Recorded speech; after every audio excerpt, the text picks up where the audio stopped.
Good morning. Good morning, guys. Stop share muna tayo. What's up?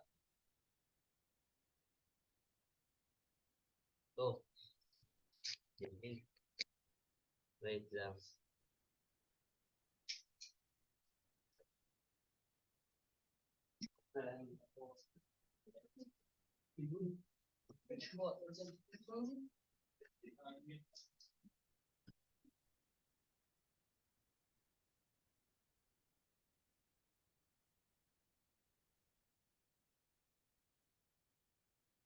Yan. Morning, guys. Uy, blurred tayo.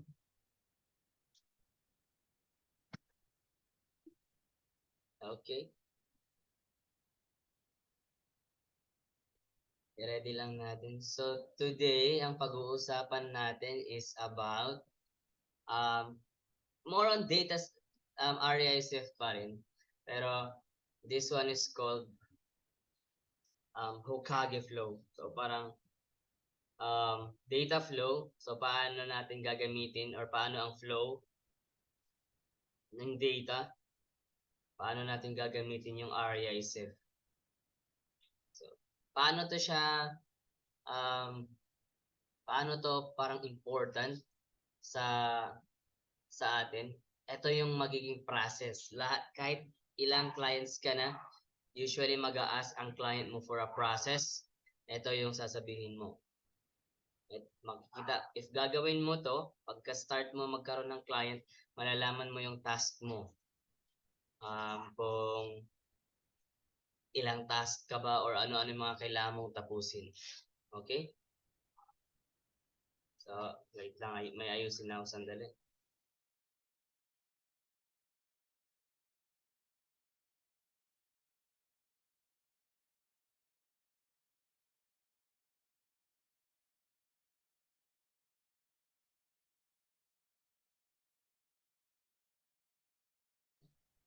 Ayan, so, let me start my screen share. Okay. So, ito ang kabuuan ng, ito ba? Ito yung kabuuan. So, actually, meron pa yan siya dito. Start, Systems Manager, Cold Caller Acquisition. So, may acquisitions pa dito na hindi ko na siya nagawan. Maybe in the future, gagawan natin. Pero, um, alamin nyo lang, yung mga leads na sinasubmit ng cold caller, si acquisition yung magpa-follow up. Yun siya. That's the deal of the acquisition. Meron pa nga, sabi nila, um, before daw siya tatawagan ng acquisition, may isang position pa, it's called lead manager. Ang gagawin naman ng lead manager is i-confirm or i-further research yung lead na sinubmit ni cold caller. Pero usually after i-submit ni cold caller, si acquisition siya na ang magdudo ng further research. If mayaman si client, pwede siyang kumuha ng lead manager para gawin yun. And then si acquisition will just do the closing. Okay? Yan. So, I think ginawa ko to. Don't mind yung medyo magulo or something, yung mga shapes, as long as naiintindihan natin siya. Okay? So, this one is, let's focus on here, sa Systems Manager. I think pwede natin daanan ng cold caller later on. Sa cold caller lang naman is, ito lang, REI save, daily task, if wala, inform Systems Manager, tapos babalik na yan dito. And then, task assigned today, and then tools. Sa tools naman, meron tayong air call dito, and call tools version 2. So this one is like manual or automatic or power dialer. Yun lang. This one is just yung um, style na lang to or paano siya ginagawa. Okay? Yeah. So let's go. Let's start. If may question kayo, feel free to ask. Huwag kayong mahiya. Okay? Palitin ko na lang to.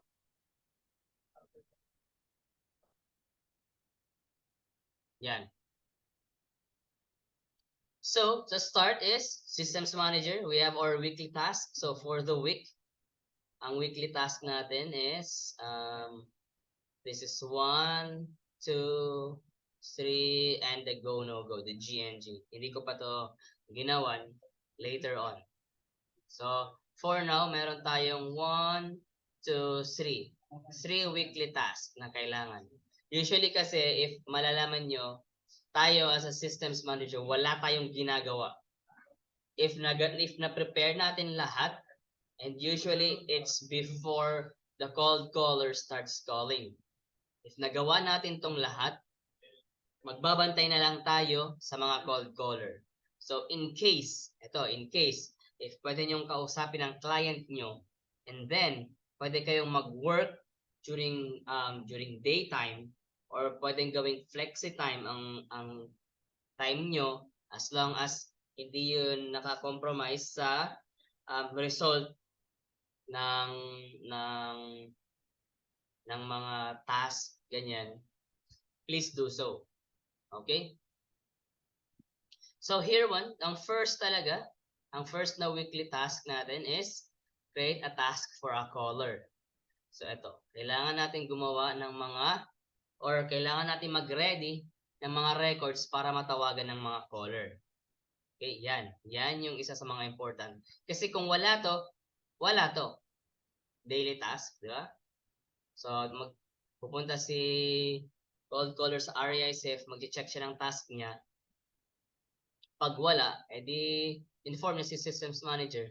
Pagka-inform niya kay systems manager and then wala ding task, si systems manager din walang tatawagan si cold caller that day or that time. So, absent siya, which is hindi natin gusto yun. Gusto natin productive yung day natin or yung day ng work. Okay? So, I'll just zoom it in. If hindi makita, guys, chat it. Let me open my chat here. Yan. Kung hindi makita, chat nyo lang or voice out lang kayo. Okay? Yan, lalo na hindi ko na makita eh. Close ko na lang yung chat. Or I'll move this one. Ayan, ganyan na lang. Okay. So, after this training, hopefully, I will upload this and para ma-share din sa inyo. So, first is creating task. So, next question is the task ready? If it's yes, we assign it to the cold caller. If no, we check REISF. Okay? We check REISF. Magigets nyo, babalik tayo sa REISF. Ito REISF naman. Ito is REISF. Ang center, lahat is REISF. If may data tayo, ilalagay natin sa REISF. After natin gamitin ng data, babalik tayo sa REISF. Ganun siya. So, is task ready? If yes, i-assign natin yun kay cold caller. Wala, check natin kung may available na data ba. May available na data. Kung, ito, yes to and no ito. Hindi makita, naka-block. So, if data is not available, data mining ang gagawin natin, which is, ito, data gathering. Yan. Or, if may data naman tayo, is it complete? Okay? So, naka-block pala yung ibang letters. Okay. So, is the data complete? Yan. Ang ibig sabihin ng complete data is, meron siyang first name, last name, mailing address, and property address. So, sa REISF, naka-separate siya into tabs. Okay? So, let me try opening REISF for you. Para lang, like, ma-compare natin REISF. Para ma-compare natin yung mga works or mga ina-explain ko dito. Okay? So, while waiting, let's proceed muna. So, is the data complete? No. Then, we complete the data. So, for cleaning it. And if the data is complete, we skip trace it. Yan. So, dito pa lang, sa data complete, clean it, and then skip trace it. Nakuha na natin to sa first training natin. Di ba? May data gathering tayo doon, and then may skip tracing tayo doon. So, sa data gathering, it's also part of cleaning the data. Check natin. I'll just log in. Oh, let me try yung login ko. Yan. Okay. Yan. Okay. So, dito, if makita nyo, data available, dito. Dito muna tayo. Balik tayo sa task. So, ito yung mga task for me. Since I'm the one who usually deep prospect or clean the data, yan, yung mga task. So, kahapon to eh. Oo, kahapon. So, kailangan ko yan silang tapusin and isasubmit. For the cold callers, makikita nila yung task nila dito. Okay? You can see task, and then dyan, assigned to me, today, tomorrow, or all tasks. Yan. So for today, medyo madami-dami na assign sa akin. Okay lang. Konti lang yun. Ganyan lang. Sa mga cold callers, ito lang din ang gagawin nila. Pagkapasok nila sa RISF, click task and assign to me. And then check nila yung mga today or all tasks para makita nila yung task nila. For if you're systems manager and then like admin kayo, makita nyo yung mga naka-assign sa iba't ibang cold callers. So let's go here. The next question is if data is complete. So dito, or I think the good question dito is data is clean. If clean ang data, yan. This one is clean. Yan. Ito, clean, incomplete. Okay? Yan. So clean. Pag ang data is clean, we skip trace it. If ang data is incomplete, like example dito, we complete them. For example dito, not found. So, ang meron lang siya is property address. So, isa-search natin ang property address, we complete the details. We complete the owner's name, we complete the mailing address until mapunta siya dito sa clean. Once nasa clean na siya, we go and skip trace it. And then again, yung mga training natin, they are all linked up together, okay? Yung first training natin is about data gathering, data skip tracing. So, dito na yun. We data gather, we complete the data, and then we skip trace the data. Okay?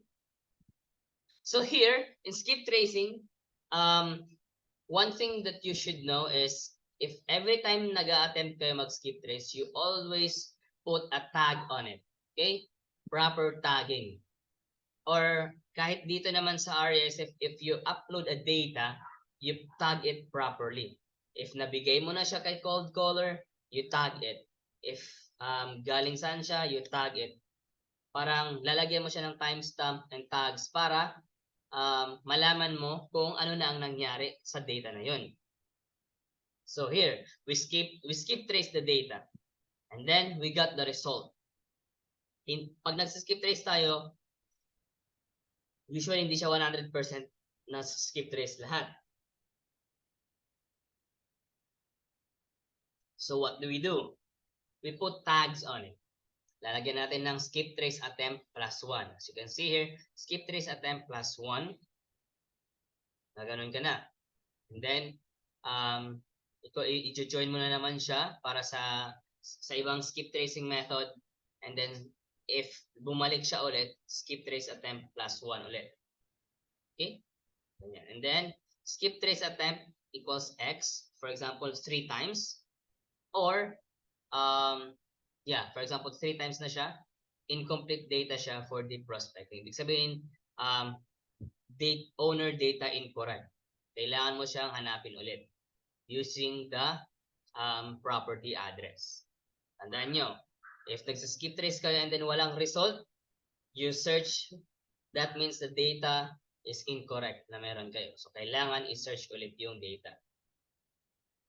So, if ever it's complete, yan.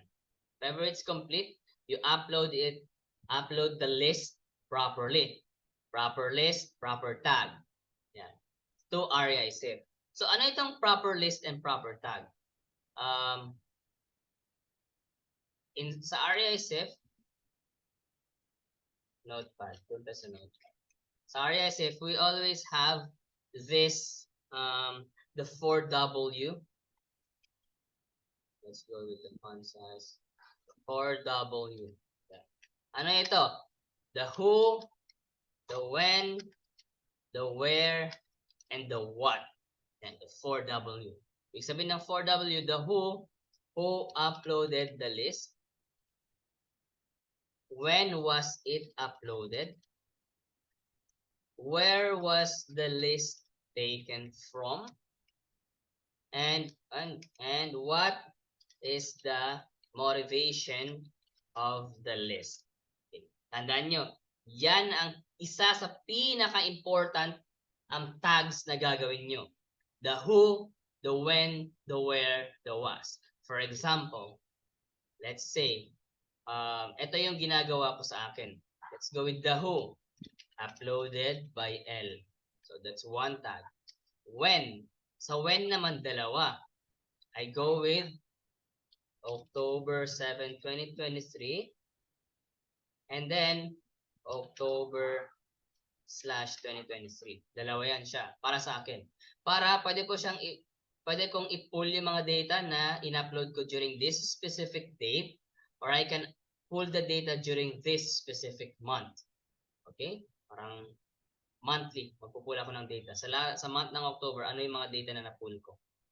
Where was the list taken from? If it's county record, yan, county record. If it's from PropWire, PropStream, ganyan, batch leads, or if it's from a virtual assistant or from a VA or from anyone else, from, yan. Okay? For example, from client, lagay nyo from client. Or from L, for example. And lastly, the what. What is the motivations of that list? So, motivations naman is, paano to? It's like yung pinul natin from the first training. It is tax delinquent, or probate. Ganyan siya. Or kung ano man, pre-foreclosure. Usually, pag pre-foreclosure, I put PF or pre-foreclose. Ganyan, pre-foreclose. Wrong spelling ba to? Ano ba ang spelling ng pre-foreclose? So, ganyan siya. You get the gist, guys. So, tandaan nyo, who, when, where, was. Where and what. That's the 4 important tags. Other than that, pwede kayo mag-come up ng ibang tags nyo para ma-pull nyo for a specific reason ang list. For example, if ibibigay ko na siya kay caller, usually I will say assigned to, and then like example, caller 1. That's the first, and then assigned date. Ganyan. And then lalagay ko October 7, 2023. Yan, ganun siya. So, pwede ko siyang hanapin agad kung saan siya naka-assign. Or kung kanino siya naka-assign. Okay? So, yan, REISIF. So, dito na naman tayo. This one is one of the cool feature ng REISIF is you can actually see the stacks. So, sa REISIF, let's go sa REISIF. Pakita na lang natin. Yan, ito. These are the stacks. Yan. Appear in 4 lists. Ibig sabihin, 4 na list siya nagsa-stack. For example, if motivation natin is pre-foreclosure, tax delinquent, probate, and then high equity, nag-stack sila together, it means this property is very, very quality. Isipin nyo, the more stacks na meron sa isang property, the more quality siya. So usually, ang nangyayari is, we pull from PropStream. Isang motivations lang, high equity. Pull natin lahat. Isang motivations lang yun. That's why we are calling many. Pero, if in-upload natin siya sa RISF, we uploaded pre-foreclosure, we uploaded probate, ano pa, tax delinquent, high equity, etc. Ganyan. Ang gagawin ni RISF is isa-stock niya yung mga properties na nagdo-duplicate. Isa-stock niya yung mga list, yung mga motivations na yun. And then, after that, makikita mo, may 4 na list na siya. So, these are good datas for motivations. If mapapansin nyo, hindi yan marami. Konti lang ang may mga 4 motivations here. Let's try fast forward 10. Yan, tingnan nyo. 3 motivations na. So here, 2 stacks is tier, I actually naka-term siya as tier 2. 3 stacks is tier 1 data. Get tier 2 or tier 1 data, assign them, and let the cold callers call them. Okay? Yan yung isa sa mga best. Otherwise, pwede naman kayo mag-pull and then yung mga 1 stacks, pwede nyo patawagan sa cold caller. This, take note of this guys. Take note nyo lang to. The more the list stacks, the lower the list goes. Ibig sabihin, kumukonti ang list natin, the more nagiging quality ang list natin. Tandaan nyo. And always ko sinasabi sa mga clients ko and sa ibang mga cold callers is that doesn't matter if you're calling 10 properties a day. As long as it's quality property, the reason para mag-sell yung owner na yun is higher. Is higher than yung mga motivations is isa lang. Kasi if they have 4 motivations to sell, they will probably sell that to you. And then if you call them, you gave them an offer, and it rang a bell sa kanila, it usually you can close the deal. Okay? And then yan na. After that, stack filtered it, and then create a task for the cold caller. If may task na, give it to the cold caller, assign the task to them, and let them call those leads. Okay? Yun lang, ang bilis. And sabihin ko kayo, gagawin niyo yung task na to, this should be done before cold calling. So, in case gagawin niyo to, pwede kayo mag-ask kay client na, hey client, kung pwede ko bang gawin to during daytime.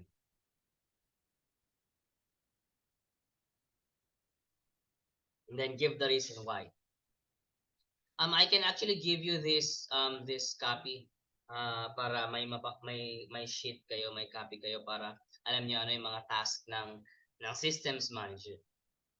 Ito din yung gamit ko noon sa pagtuturo way back nung I was still in a company, in an agency as a systems manager, and tinuturo ko din to sa mga virtual assistant. Okay. So let's go with the data gathering. Data gathering is actually, data mining. Data mining. Nakuha na natin to. Nakuha na natin to sa first video natin. And the deep prospecting one is actually, in a way, nakuha na it's a part there kasi deep prospecting targets mga relatives. So, you skip trace for the relatives. Andun na yun siya, hindi lang natin ni-bother. Pero this one, data gathering, we data mine we data mine.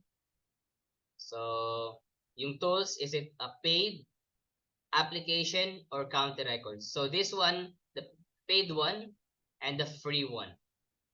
So, we pull records, and then is the data clean? Yun, kung complete ba ang information? If yes, so ito dito.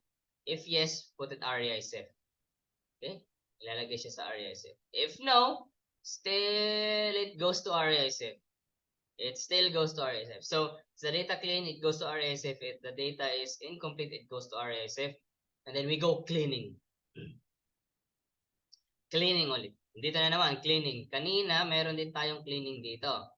Diba? Incomplete data, ready for data cleaning. So, yung mga data, yung mga ipupull mo, yung mga incomplete, i-clean na natin sila. Find the missing information.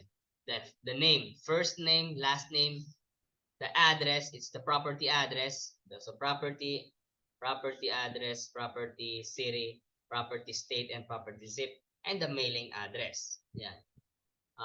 I-complete natin yan. County records or any application. So right now, meron tayong PropWire.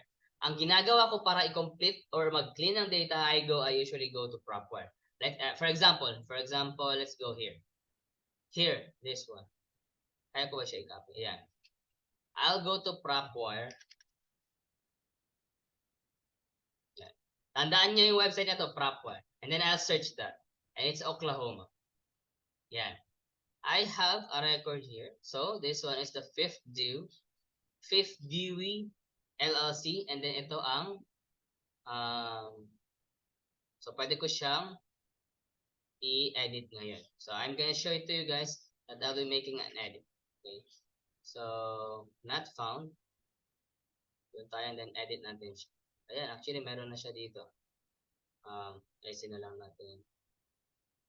Oh, so hindi ko siya ma-save. Okay. So, since ganito, ang kailangan nating hanapin is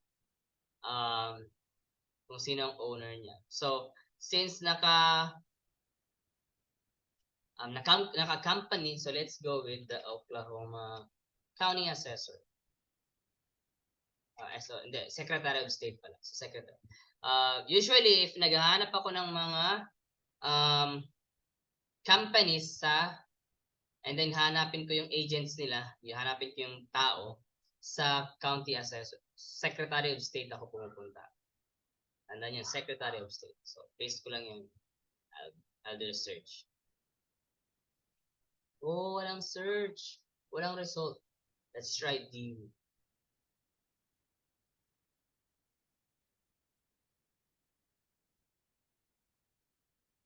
Kaya siguro it's still not found. Pero yeah, it's not a reason to stop. Okay? So meron tayong DWD LLC. Ang name kasi dito is Fifth and DW LLC. So if may mahanap tayong DW, I think ito yung closest, the DW LLC. Try natin Open Corporates. So, Open Corporates naman is another website para saan tayo pwede mag-search ng mga company. So, kailangan pa, okay, hindi na kailangan ng okay, so wala talaga. Walang DW LLC. Ay, walang Fifth and DW LLC. Meron lang is DW LLC. So, try natin to.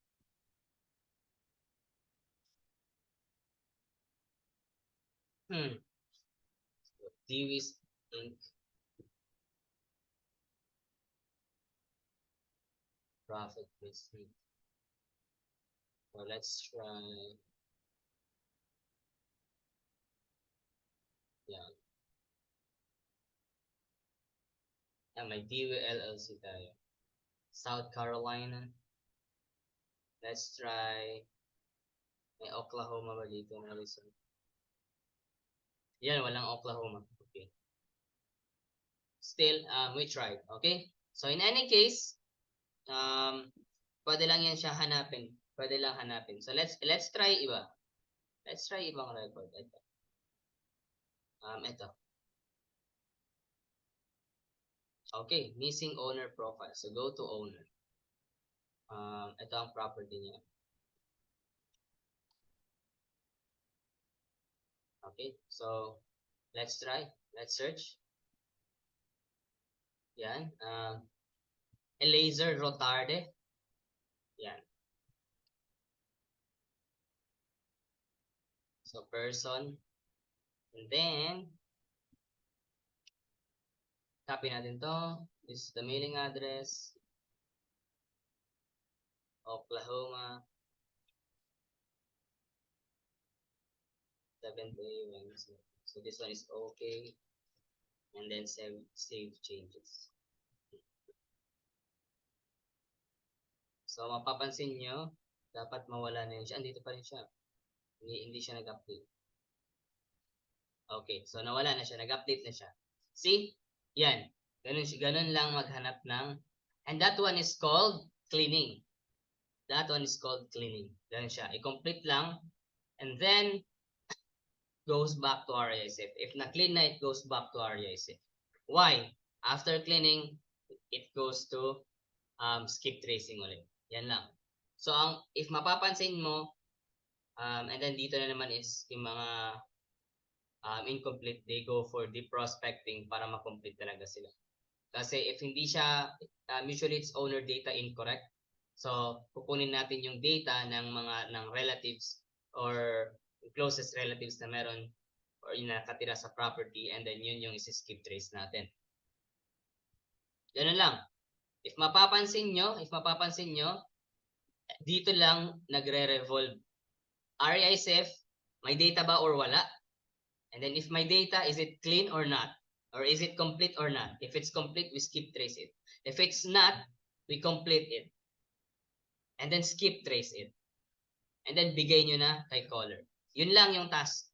Yun lang ang task usually ng mga systems manager.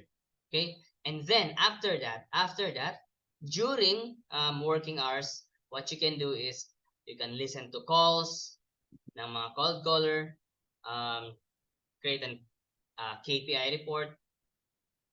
Paano naman mag-create ng KPI report is usually if may mga task ka, like example here, like ito, yan, D4D for Kim, pull yan, and then actually hindi ko siya makita kasi nandun siya kay Kim. So, hindi ko siya makita. For example lang, I'm gonna pull some data. So, 1,000 properties na incomplete. And then, i-complete ko siya. So, it's part of the report ko sa client na claim data 1,000. So, ganyan. And then, lalagay mo from ilan yung total incomplete dito. So, from 1,000, ano to? 110? 110K, nagbawas ka ng 1K, so ito na lang yung incomplete. Ganyan. So, make it a habit na i-always nyo check ang mga incomplete. Kasi anything na incomplete data is a data na hindi natatawagan ng client. And we don't want that. Always gusto natin is konti lang yung mga incomplete, or the best is wala. Why do we have a lot of incomplete here? Yung client ko ngayon is from residential since nag-commercial siya. So marami mga data na hindi na namin pinaprioritize. Pero later on, we're moving on. If you're checking it here, nasa commercial master list. Hopefully, patapos na kami sa incomplete. It's only 2,895. I'm doing it right now. We're cleaning it. I think around 1K ang natapos ko. So, next week, it's probably 2K na matatapos ko, and then 800 na lang. So, matatapos ko na lahat ng mga incomplete. Matatapos ko sila, and then skip trace them, and then matatawagan na naman sila ni client, ng mga callers. Ganun lang. Okay? That's basically it. Ang kailangan na lang is, if may copy kayo nito, pwede nyo itong tingnan. I-check nyo to always para may guide kayo. Okay? I think that's it. Short lang ang training natin today. So, if may question kayo, okay, I'm gonna stop sharing. Yeah. So, welcome. Konti na lang tayo, pero at least may mga pumapasok. It's still okay. Kahit walang pumasok, I'll still go with the training, record them, and then at least makita nila. Okay? If may questions kayo, reactions or comment, just say in the chat.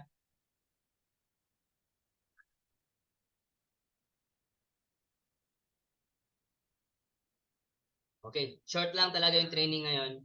It's about the data flow. Yun lang. Kailangan nyo lang tong makita. It's like a map of ano ang mga kailangan nyong gawin. It's like a map yung ano mga kailangan nyong gawin. And if usually nag-a-ask ng process si client, pwede nyo itong isubmit. Pwede nyong bawasan na lang yung iba. But this one is actually hindi ko sinasubmit yung cold caller na ako eh. Dito na sa systems manager. Ito lang sinasubmit ko sa client ko. And it impresses the client. Di ba? Gusto natin ma-impress ang client na. Okay? So I guess that's it. If wala namang questions, I'll be uploading this one para yung mga hindi naka-watch, ma-watch nila. Yung mga naka-attend dito, pwede nyong i-rewatch if may mga hindi kayo naintindihan. Okay? Yeah, I think 30 minutes was good.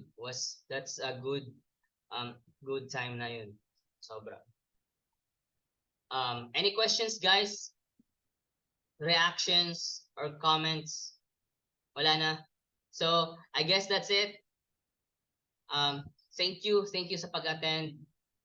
And I'll be posting ano yung next lecture ko next week, but I'm pretty sure it's about REISIF, and I was thinking of call tools. Since magkakaroon ako ng client na who's using a call tools, pwede tayong mag-check ng call tools doon.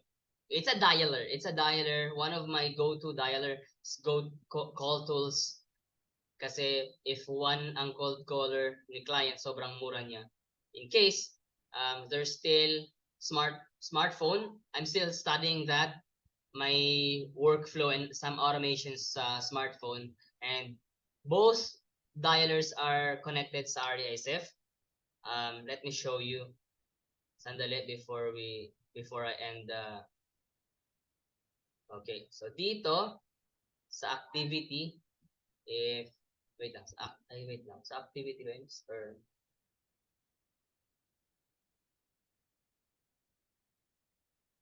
here, yeah.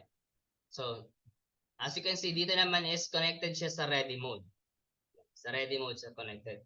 Pero if we go to sa settings, we can see integrations. You can see the call tools integration here.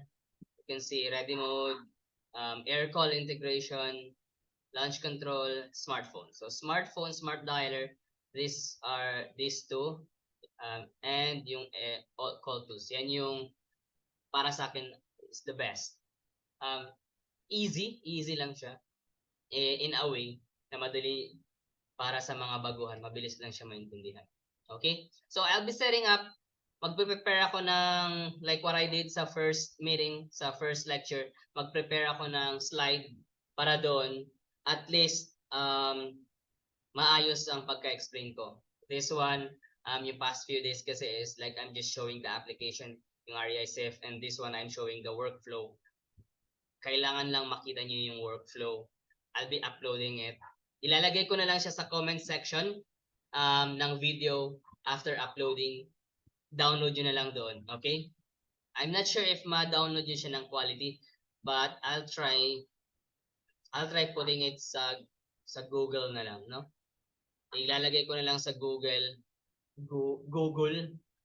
para sa ating mga Bisaya, ilalagay ko na lang siya sa Google, and at least pwede nyo i-zoom. I think hindi siya, pag zoom siya sa Facebook, nagiging blurred siya. Okay? And guys, create your Fiverr account. Please do create your Fiverr account and then sabihin nyo na marunong kayo mag-REISIF. Don't worry, tutulungan ko rin kayo. During interview, during preparation, tutulungan ko kayo. Okay? So, yeah, I'll just wrap it up. Yun na lang muna for this week. Thank you for coming. I appreciate very much. Love you all. Thank you, Lynn. Get well soon. And we have also Lynn here. Dalawa na yung Lynn. And Ella, Mardel. Brother Mardel, I think medyo busy pa ngayon. So, hindi ka pa nakapunta dito sa bahay. But moving forward, pag hindi na masyadong busy, I'll chat you. And si Susan, I think si Susan, ito yung magkakaroon na ng client. Tama ba ako, Susan? Yes, Coach. Thank you so much. Okay, yeah. You deserve that client, yan. Okay, sa mga cold callers, ganyan guys, may group kami. join kayo doon, and if my client, I'll inform you, like si Susan, nagka-client siya guys. Hindi ko kaya mag-cold call, kaya kunin nyo na yung cold calling. Hindi ko itatouch yan. And makukuha nyo rin yung um, sahod nyo buong buo. Like, hindi ako like some agency na may cut siya. So, hindi. Kukunin nyo yung sahod nyo buong buo. Wala. I'm just helping you out na magka-client since hindi ko pwedeng kunin ng client na yun and then nakilala ko and then is needing a cold caller. So, yun. Ganun na lang. I'm just connecting with other guys. Okay? So, that's it. Have a great one, guys. See you next week. See you po. Salamat. Ingat.